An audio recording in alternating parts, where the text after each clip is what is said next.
안녕하세요. 대담한 부산 진행의 조면주입니다. 지난 5월 봉준호 감독이 영화 기생충으로 우리나라 최초 칸 영화제 황금 종려상을 수상했죠. 마침 우리 한국 영화가 올해 탄생 100주년이 되는 해라 그 의미가 더 크다고 볼 수 있겠는데요. 앞으로도 다양한 국제영화제 진출과 수상으로 한국 영화가 세계적으로 더 많이 알려질 수 있기를 기대해 보겠습니다. 자, 대담한 부산 이 시간은 우리 부산 지역의 정치, 경제, 사회, 문화 등 다양한 분야에서 활동 중인 인물을 만나보는 시간입니다. 오늘의 초대 손님은 어떤 분이실까요? 먼저 화면을 통해 확인하시죠.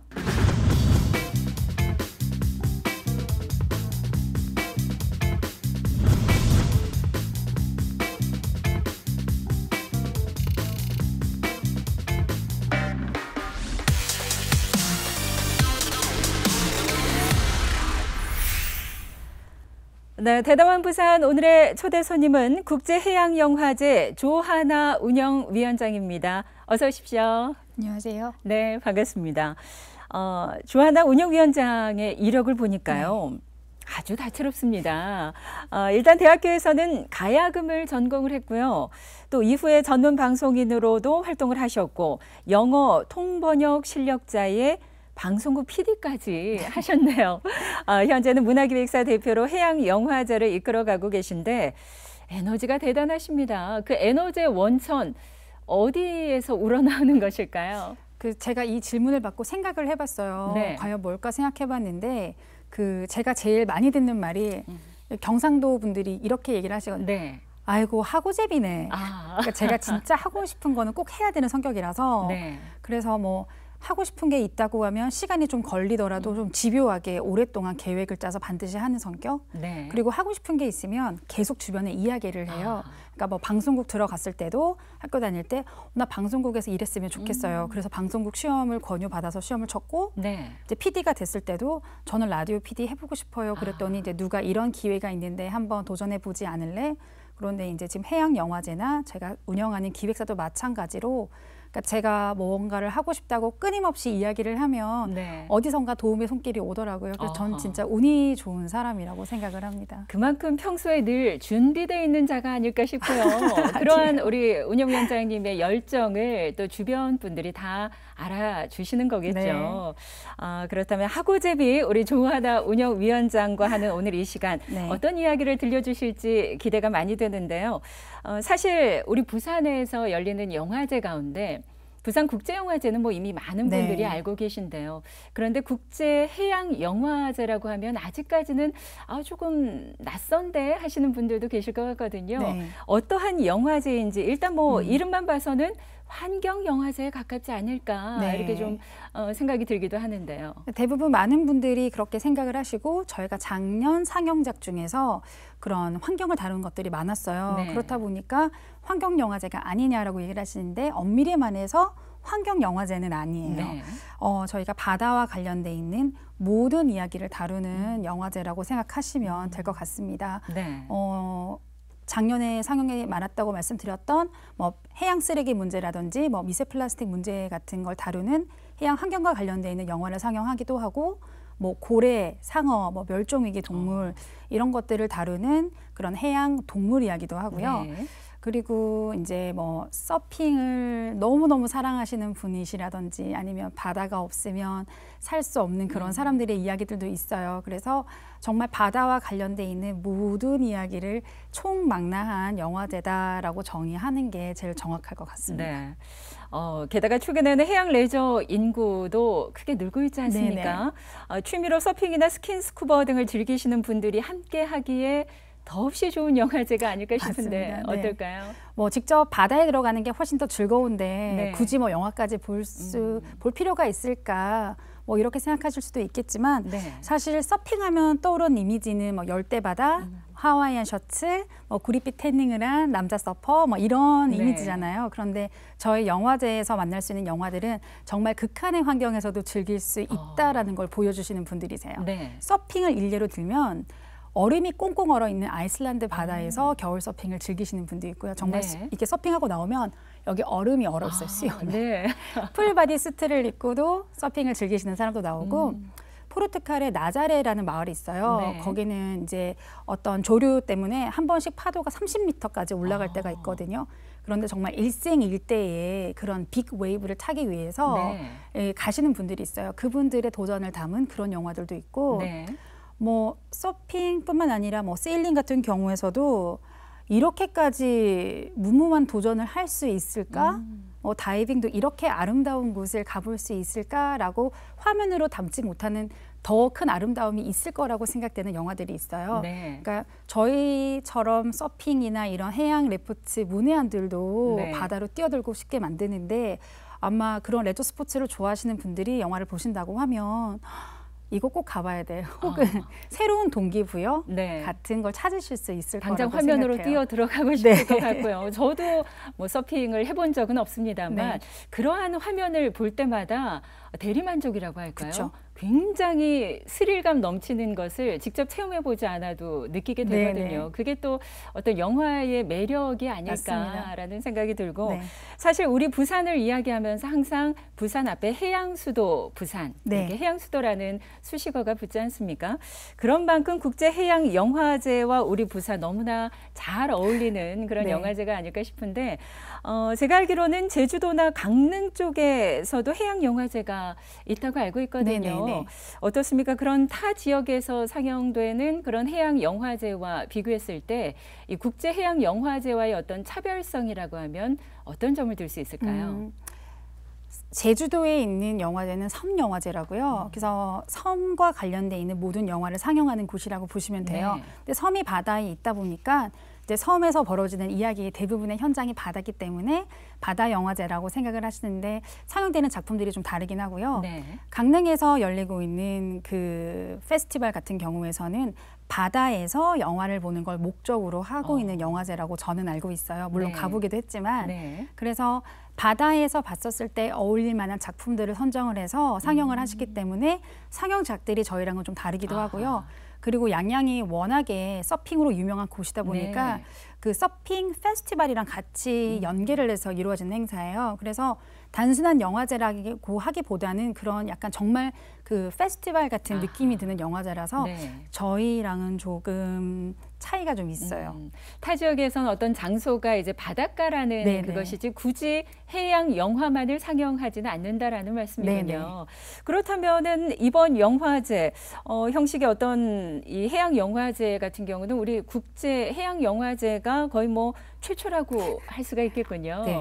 네, 자부심도 대단하실 것 같은데 영화를 즐기면서 해양 환경을 생각해 볼 수 있고 또 더 나아가서 이러한 것들이 관객들의 행동으로까지 이끌어낼 수 있다면 더 좋지 않을까 싶은데 그러한 영화제가 국제 해양 영화제다라고 네네. 말할 수 있을까요? 정의를 너무 잘해주셔가지고 차이점이라고 하면 일반 네. 영화제들은 보통 뭐 감독들, 영화를 만드신 배우들 그리고 관객들이 함께 만들어진 영화를 두고 영화의 작품성을 논하는 자리라고 생각하는 게 일반적이잖아요. 네. 근데 저희 영화제는 단순하게 관람에서 끝나는 게 아니라 관람을 하고 난 뒤에 어떠한 행동으로 이어지길 바라는 마음에서 만든 영화제예요. 네.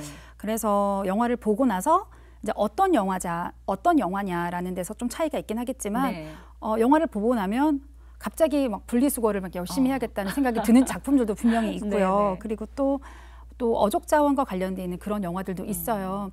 해양에 있는 자원들이 우리 눈에 보이지 않기 때문에 무한하다고 생각하지만 결국은 유한 자원이거든요. 네. 이제 그러한 자원들을 어떻게 지키고 보호해야 된다라는 목적을 가진 그런 영화를 보고 나면 총알 오징어 같은 거 구매하면 안 되겠다. 그렇죠. 이런 생각이 들어요. 네. 그리고 실제로 아까도 말씀드렸지만 서핑이나 뭐 SUP, 다이빙 뭐 이런 레저 스포츠와 관련된 영화를 보고 나면 나도 바다에 한번 들어가 볼까 더 늦기 전에 이렇게 해서 뭐 해양 스포츠에 도전을 해본다라든지 네. 이런 새로운 동기들이 마련이 될 거거든요. 네. 저는 그런 영화 상영으로 끝나는 게 아니라 그런 다양한 행동으로 이어지기를 바래서 보통 GB라고 하는 게스트 비지트를 해서 영화 뒤에 이렇게 토크 같은 걸 연결을 하잖아요.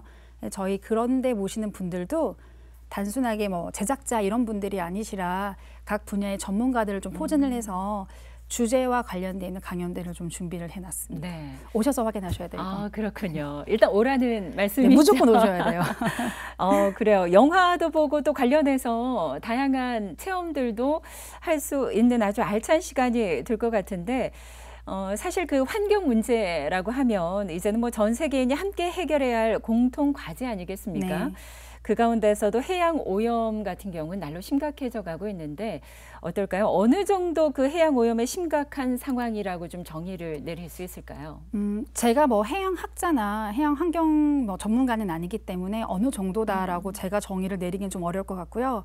제가 상영을 했었던 작품들을 토대로 네. 말씀을 드리면 카리나 울튼 감독의 블루라고 저희가 작년에 상영했던 작품이고 그리고 이 영상을 많이 보셨을 거예요. SNS에서 거북이 코에서 빨대를 빼내는 네, 장면 네, 기억나시죠? 그게 린다 푸커 감독의 스트로우라는 작품인데 네. 공교롭게도 저희가 두 작품 다 작년에 상영을 했었어요. 네. 이 두 가지 영화를 예를 들어서 저희가 어차피 다큐멘터리니까 현실을 반영한다고 봤었을 때 그 블루라는 작품은 해양 오염의 문제를 이야기하고 있지만 그 감독이 이야기하고자 하는 것은 결국은 바다와 맞닿은 이어진 하늘 그리고 육지에서도 무관하지 않다라는 그렇죠. 이야기를 하고 있어요. 네. 그걸 풀어내는 방식으로 뭐 바다새라든지 아니면 육지에 살고 있는 생물들을 통해서 결국 그 아이들도 위험에 처했거든요.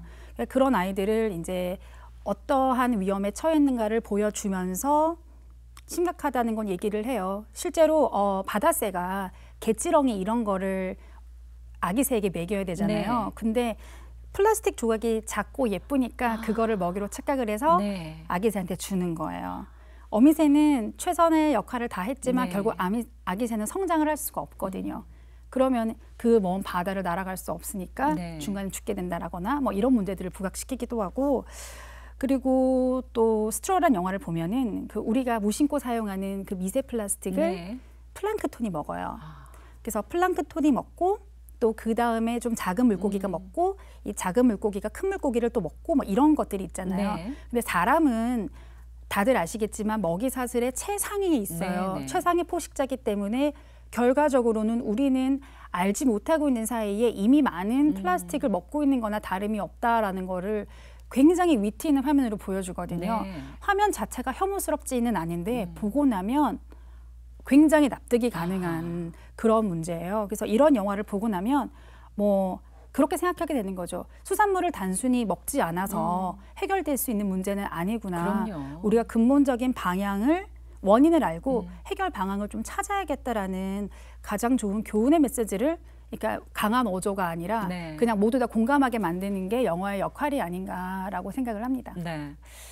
블루나 스트로우 영화 이야기를 잠시 해주셨는데 네. 이러한 영화를 통해서 어떤 환경 문제, 해양 오염의 심각성을 깨닫고 그 영화라던가 그 화면을 보시고 나서 많은 분들이 이제 빨대 같은 경우에도 종이 빨대로 좀 네. 바꾸어 가고 있고요. 사실 종이컵도 텀블러를 이제 조금씩 사용이 늘어가고 맞습니다. 있는데 그럼에도 불구하고 아직까지는 갈 길이 먼 것이 현실인 것 같습니다. 네. 이런 가운데 또 환경 문제를 함께 고민해보고 토론도 할 수 있는 그런 자리도 마련이 된다고요. 네네. 앞서 말씀드렸지만 제가 GB에서 영화 상영 후에 이제 특별한 주제들과 조금 더 이야기 나누고 이제 행동으로 이어질 수 있는 코너들을 준비를 했다고 말씀드렸잖아요. 그래서 MSC라는 단체가 있어요. 영국에서 출발을 해서 세계적으로 지부를 두고 있는 곳인데 어족 자원을 관리를 하는 곳이에요. 네. 그래서 뭐 고기의 남획이라든지 아니면 치어를 잡으면 안 된다라든지 이런 국제적인 규약을 만들어서 업체들과 나라들 세계 각국에 이렇게 조약을 제시하고 방법을 제시하는 그런 국제기구라고 할 수 있는데요. 올해는 저희가 MSC와 작업을 해서 콜라보레이션을 해서 MSC 픽이라는 세션을 만들었어요. 네. 그래서 이제 MSC 픽이라는 마크가 붙어 있는 영화를 보시면 어족 자원에 대해서 우리가 어떻게 생각을 해야 되는가라는 걸 고민을 할 수 있는데 네. 그 이번에 저희가 연사로 모신 분이 MSC의 아시아 태평양 총괄 이사님께서 오셔가지고 이제 여기에 대한 직접적인 또 해답이나 가이드라인을 주실 거예요. 네. 그래서 이것뿐만 아니라 저희가 뭐 그 브랜드 중에서 의류 브랜드인데 굉장히 환경 운동을 열심히 하고 계신 분들이 있으세요. 그래서 기업 차원에서 이렇게까지 해야 하는 이유, 그렇다면 개인 차원에서는 어떻게 해야 할까라는 네. 것들을 관련 영화 상영 이후에 집유로 저희가 풀어낼 계획이거든요. 영화 홈페이지 들어오셔서 평소에 관심이 있었던 주제들이 있으시다 그러면 네네. 원하시는 영화 감상하시고 또 주제의 강연 들으시면 네. 좋을 것 같아요. 국제해양영화제 홈페이지에서 신청을 하면은 그렇게 토론의 자리 또 관심 있는 분야에 대해서 설명도 들을 수가 있는 거군요. 홈페이지에서는 정보를 찾으시고요. 네. 영화의 전당, 저희가 영화의 정당에서 행사를 진행하기 네네. 때문에 전당에서 예약을 하시면 아, 오실 수 있어요. 그렇군요. 네. 자, 국제해양영화제입니다. 말 그대로 이제 국제인이만큼 우리나라 영화뿐만 아니라 해외 다양한 영화들이 이제 참석을 할 텐데 몇 개 나라에서 몇 개의 작품을 이번 영화제에서 만나볼 수가 있는 거죠. 올해는 12개 국가에서 네. 24개 작품을 저희가 선정을 했어요. 네, 12개국에서 온 24편의 해양 영화를 네네. 이게 이제 중요한 부분인데 무료로 상영을 해주고 계시는 겁니까? 네네네. 아, 그래요. 예, 무료로 만날 수 있는 기회가 흔치 않은데 그렇다면 운영위원장님 입장에서는 이러한 모든 영화가 뭐 한 편 한 편 다 소중하겠습니다만 그래도 그 가운데 이 작품만은 꼭 놓치지 말고 보셨으면 좋겠다 하는 네. 그러한 추천작이 있으시다면은요. 네, 사실 너무 많아서 하나를 고르기 어렵지만 네. 꼭 하나만 골라라고 하시면 독일 국제 해양 투어 프로그램이 있어요. 네. 그게 뭐냐면 아까 제가 13개국을 헷갈렸던 게 이 작품이 13개국의 100여 개 도시를 돌면서 상영을 하는 프로그램이에요. 네. 그래서 이제 1년에 해양 영화들이 굉장히 많은 영화들이 출품이 되거든요. 그래서 그 영화 중에서 이 독일의 국제 해양 영화 투어 프로그램 팀이 셀렉을 해요. 6작품을. 네. 그런데 이제 원래는 다큐멘터리가 많으니까 약간 좀 지루한 면도 있을 수도 있는 작품들이에요. 네. 어떻게 보면. 그런데 작품 선정을 굉장히 잘했고요. 다양한 장르로. 그리고 이 영화들을 굉장히 보기 좋게 관객의 입장에서 에디팅을 재편집을 해서 이렇게 2시간짜리 프로그램을 만들어 놓은 게 있어요. 네. 그래서 저희가 사실 독일 함부르크 가서 이 영화제를 봤거든요. 이 투어 첫 시작을 봤는데 한 700명이 들어갈 만한 큰 강당을 완전히 가득 메워요. 네. 그리고 저희가 이 프로그램을 정말 한국에 갖고 오고 싶었던 이유도 매 상영관마다 몇백 명의 관객들이 꽉꽉 차서 환호를 보내거든요. 네. 근데 저희가 이거를 아시아 프리미어로 들고 왔어요. 현재 상영되고 있는 나라들은 미국과 유럽의 주요 국가들이고요. 아시아에서는 저희가 부산에 처음으로 작년에 들어왔는데 네. 표가 만만치 않게 비쌉니다. 네. 현지에서는 23유로, 그러니까 우리 돈으로 따지면 영화 한 편 보는데 3만 원 정도를 내야 되는 거예요. 그런데 이제 부산시가 재정 협조를 해주셔서 네. 부산시가 쏘는 거죠. 네. 여러분들께. 그래서 저희 영화 홈페이지, 영화의 전당 홈페이지 들어오셔서 이 토요일 2시에 상영을 해요. 네. 그러니까 7월 6일 네. 2시에 상영이 되는 프로그램인데 다른 프로그램들은 저희가 소극장을 주로 활용을 했거든요. 그런데 이거는 정말 제가 보고도 정말 많은 분들이 봤으면 좋겠다 싶어서 중국장을 예약을 했어요. 네. 그래서 정말 많은 분들이 중국장을 가득가득 메워주셨으면 좋겠어요. 네. 부산시가 쏜다 하셨는데 그러면 네. 우리 부산 시민들은 무료로 그 독일의 국제해양 영화 투어 프로그램을 보실 수 있는 보실 거죠. 수가 있는 거군요. 네네. 예. 빨리 신청을 좀 서두르셔야 굉장히 될 것 비싼 같습니다. 영화예요. 사실 그 외국에서는 이러한 해양 영화들이 많이 제작이 되고 있는 반면에 네. 우리나라에서는 해양 영화라는 장르 자체가 아직까지는 좀 대중화되지 않고 있는데요. 운영위원장님이 생각하시기에 그 이유가 어디에 있다고 보십니까? 인기가 없어서이지 않을까 싶습니다. 네. 그러니까 대중적으로 사랑을 받지 못하는 작품들이기 때문에 당연히 만들기를 좀 꺼리는 것들이 있는데 올해는 저희가 작년에 되게 아이러니하게 한국 영화를 상영을 했어요. 네. 어떤 작품이었냐면 한국의 고등학생이 해녀를 주제로 만든 단편 영화를 미국에 출품을 한 거예요. 네. 그러니까 저희가 작품 셀렉 때문에 이제 미국 담당자와 이야기를 하는데 이 작품을 추천을 하는 거예요. 그래서 저희가 그 친구를 다시 역추적을 해서 저희가 네. 영화제에 지비로 모셨거든요. 네. 그래서 어쨌든 한국 영화들이 우리는 모르지만 우리 상영관에 걸리지 않지만 제작이 되고 있는 건 같기도 하고요. 그리고 특히 또 올해는 저희가 상영작 중에서 조수웅덩이 바다의 시작이라는 이명복 감독님의 작품이 있어요. 네. 이게 어떤 거냐면 제주 바닷속의 생물의 사시사철을 담은 작품인데요. 이 작품 같은 경우에는 감독님이 저희 영화제에 직접 문의를 주셨어요. 네. 이 영화를 내가 이런 영화를 제작하고 있는데 상영이 가능할까요? 라고 물어오셔서 당연히 네. 저희의 취지가 굉장히 잘 맞는 영화이기도 하고 더 많은 국내 감독님들의 작품들을 좀 상영을 해드리고 싶은 욕심도 있으니까요. 그래서 저희가 이번 과정을 거치면서 생각했던 게 이렇게 상영할 곳이 있다라고 네.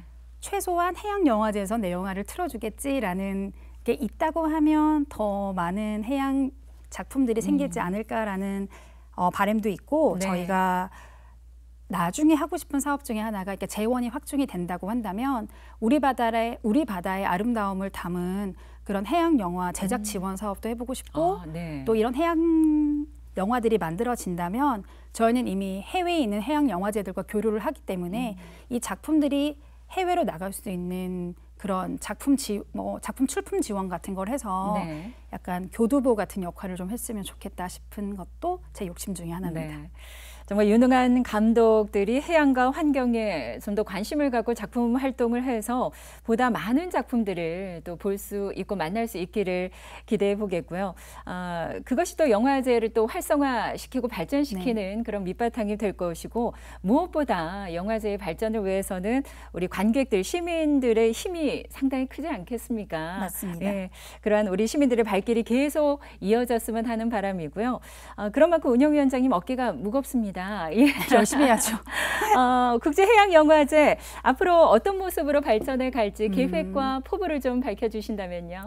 앞서서 제가 다 말씀을 드린 것 같아요. 그러니까 저희가 하고 싶은 일과 왜 일을 하는지에 대해서 충분히 말씀드린 것 같은데 네. 저희가 작품을 선정하기 위해서 정말 많은 해외 영화제들과 교류를 하고 있어요.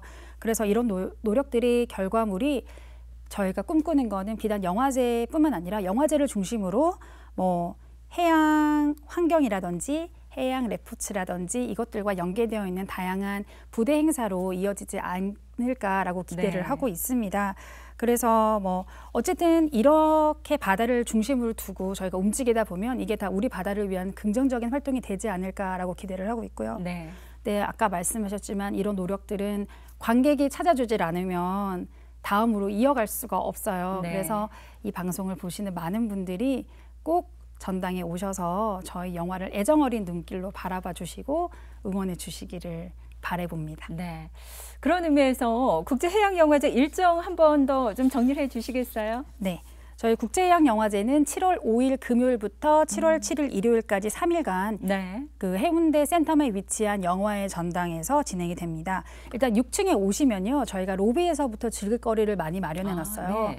환경 단체들이 와서 아이들에게 직접 이 환경의 중요성을 일깨우는 체험들을 진행을 할 거거든요. 그래서 아이들 데리고 오셔도 전혀 부담이 없는 네. 영화제예요. 아이들 꼭 데리고 오시고요. 그러니까 저희가 이렇게 아이들 프로그램 만들어 놓는 이유는 그리고 또 일요일 낮에는 아이들을 위한 세션도 또 준비가 되어 있어요. 네. 근데 저희가 아이들을 절대 빼놓지 않은 이유는 어린 세대들이 봐야 미래가 있거든요. 그렇죠. 세상이 변할 수 있어요. 네. 그래서 정말 아이들 손 잡고 말씀드렸던 토요일 오후 2시 진행되는 독일 투어 국제해양영화 투어 프로그램도 꼭 보러 오시고요.